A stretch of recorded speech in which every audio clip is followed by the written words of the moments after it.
Pour des dabistes. Devant ces écrans de surveillance, la commissaire assiste à la montée de l'exaspération face aux petits voleurs. Et voilà. C'est parti. Voilà. Sous ses yeux, en direct, un vol au distributeur de billets survient. Urgent, Tango 0 Alpha, 0 Alpha. Rue de l'Échelle, Société Générale, 10-12 ans, en train de procéder à un vol à rage de carte bleue sur le C'est guichet. une scène devenue fréquente. Une victime se rebiffe. Elle cravate son voleur. Belle action là. Et le grand. La jeune femme appelle à l'aide.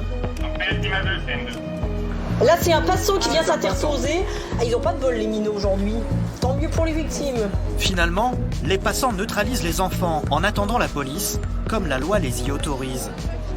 Pour expliquer ces pugilats, Valérie Goetz met en cause les petits voleurs qui prennent de plus en plus d'assurance. Ils se sauvent pas en courant, hein, alors qu'ils sont vus par des dizaines de personnes. Donc ça montre un sentiment d'impunité extrême. Hein, on fait ce qu'on veut. Le terrain est à nous. Et ça, on l'avait pas avant. Avant, ils se sauvaient en courant. Hein, c'était l'envol de moineaux. On se sauvait en courant à toute vitesse. Et on revenait plus. Et là, c'est de plus en plus agressif. Et il n'y a pas que les passants qui ne supportent plus d'être importunés. Les commerçants aussi sont à cran. Maintenant, ils peuvent changer de t-shirt. Hein. Car les enfants roms se livrent à une autre forme de vol. Ils viennent de repérer ce portefeuille sur une table de café. Voici leur méthode.